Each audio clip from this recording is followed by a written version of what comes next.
Hey guys, so I'm back with another video and I'm going to be doing my review today on Black AF. It's on Netflix. It is from the creator Kenya Barris, who also did Blackish, great show by the way, Grownish, Mixedish on ABC. So I'm not really going to dive into the whole premise of the show. Well, I guess I should if somebody's watching this and hasn't seen it, but um it's kind of done in a if you've seen Blackish, it's pretty much almost the same thing where Black AF is trying to be a little bit more edgy, but it's done in a instead of documentary, what is it, mockumentary style, kind of like if you've seen The Office or Curb Your Enthusiasm. It's about that. And it's basically told through the eyes of his daughter, who's trying to get into film school, so she kind of films her dad's life, and it's actually about Kenya Barris. He's playing himself on the show. And oh my god, where do I start? It was cringe. It was cringy. It was very, very cringy. I mean, from a technical standpoint, the writing was just off. The pacing was off. And I get like, okay, if you've ever seen The Office, it's more of a dry humor. And the dry humor, I feel like if you can't really nail that right, you really shouldn't try it. And it's Black AF. It tries to do that dry humor, and it just does not. It's not funny. It's not funny. I think they try too hard. Almost every character is just trying to say something so crazy that I almost can't tell anybody apart. It is it's kind of, obviously it's offensive. I just feel like the writers should just throw their little Rolodex of stereotypes the out with the trash, basically. I mean, it's just like it. The main thing I feel that is wrong with the show, and I'm trying not to be all over the place because it's just like I've been debating for the last couple of days and just kind of hearing other people's opinions and thoughts about the show. But the main thing about it is it's not believable, guys. It's not believable. Black people don't sit around and talk about being black in their experience every second of the day. You know what I'm saying? Maybe in Kenya Barris's life, but it's just like, for me, I don't. Who does that? You know what I'm saying? We're not ignoring racism or ignoring these things or this and that, but I don't. It's like a lion when they walking around or in the jungle. They don't. They're not like, I'm a lion. I'm a lion. I'm a lion. I'm a lion. I'm a lion. I'm a lion. I'm a lion. It's like, come on. And my husband is Mr. Pro Black, blackity black, and he don't even talk about it as much as how this show is portraying. I get it, it's a show and all that, but it is just, I'm just like, oh my God. Oh my God. I mean, and it's kind of like he pokes fun at himself. He's like, I'm a one-trick pony, you know, this and that. And here's the thing, like everybody was like, just go to episode 5, just go to episode 5. So I think I was on episode 2.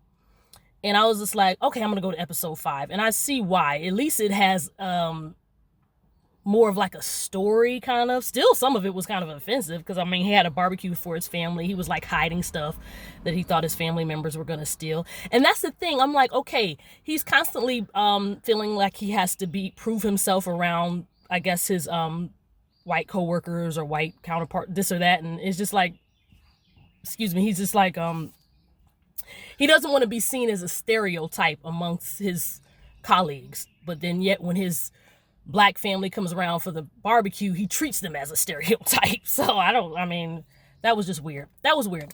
But I don't want to get too much into the critique of the show. It can be saved. The show can be saved. And the way I see it is like, throw the whole first season away. We don't need it, Kenya. We don't need it. You keep trying to feed us the same stuff over. You don't want it that way? Let me give it to you that way. Let me give it to you that way. We don't need it. We don't need it. We don't want it. Throw the whole season away.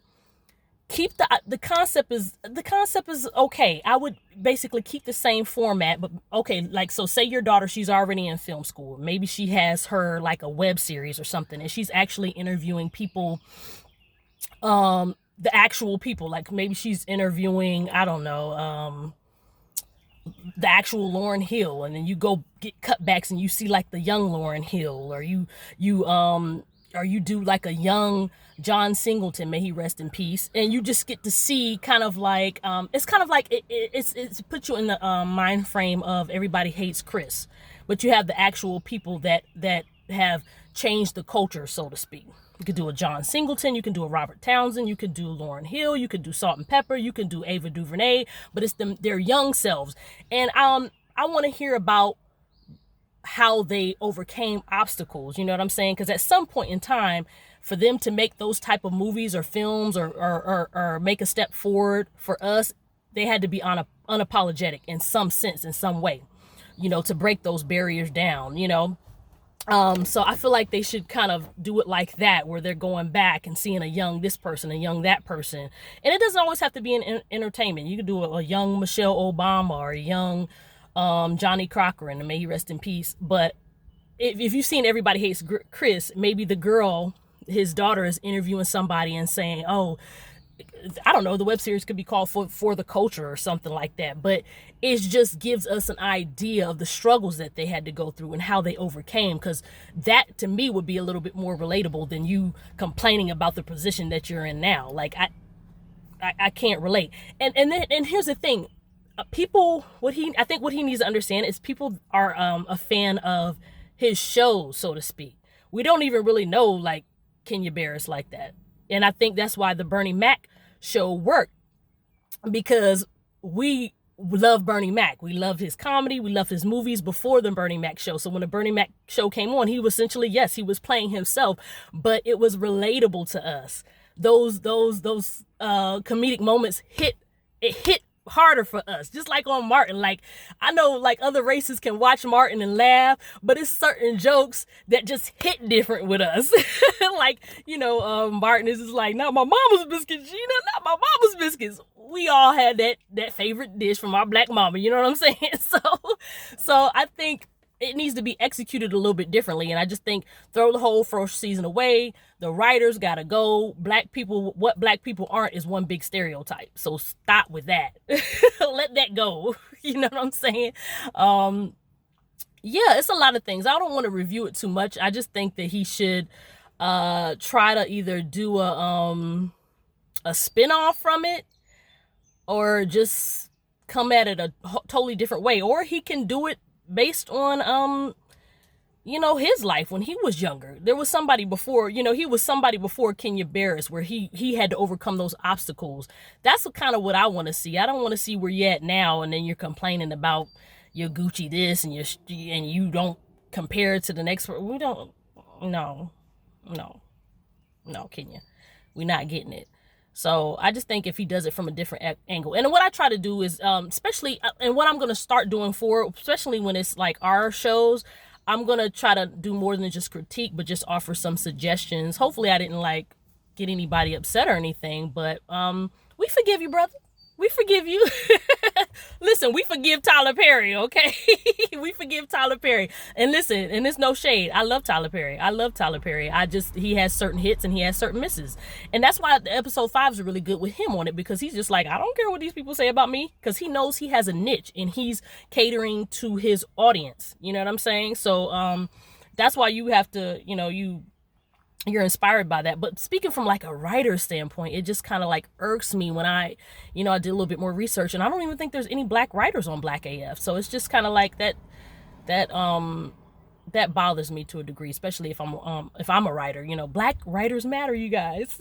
We matter. It needed to be at least one black person in that writer's room to say, hey, no, this is not it. You know, this is not it. So, and then plus it came out at the wrong time. I mean, with quarantine and everything, I don't want to hear about a rich celebrity complaining about, you know, being rich or their rich people problems. People don't want to hear that. I'm not saying you got to do a broke down show, but it's a reason why Bernie Mac worked. It's a reason why Everybody Hates Chris worked.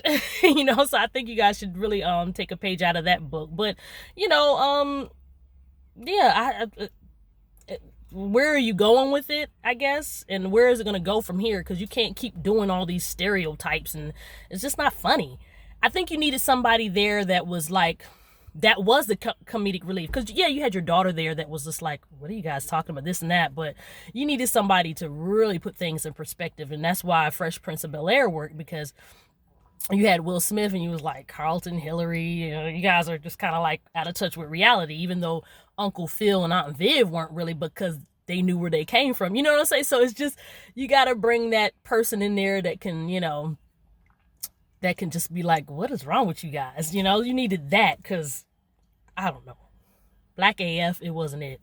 It wasn't it. And I hate, I don't like giving reviews on our stuff and I don't like it, but I got to. And that's what his go watch the 5th episode. Go watch the 5th episode. So, hey, when you're a creative person and you put something out there, you leave it open for critique. And I'm just doing this because it can be saved. Kenya Barris, Black AF can be saved, but you got to just turn it all the way around. You got to turn it all the way around and you can do it. But anyway, that's it for today. I'm gonna my brother suggested this show Extraction. I watch a lot of stuff from Netflix because obviously the movie theaters and stuff I don't think is back open. So he suggested this film called Extraction. I have no idea what it's about, but I'm gonna watch it tonight and that'll probably be my next review. Love you guys. Love us. Bye.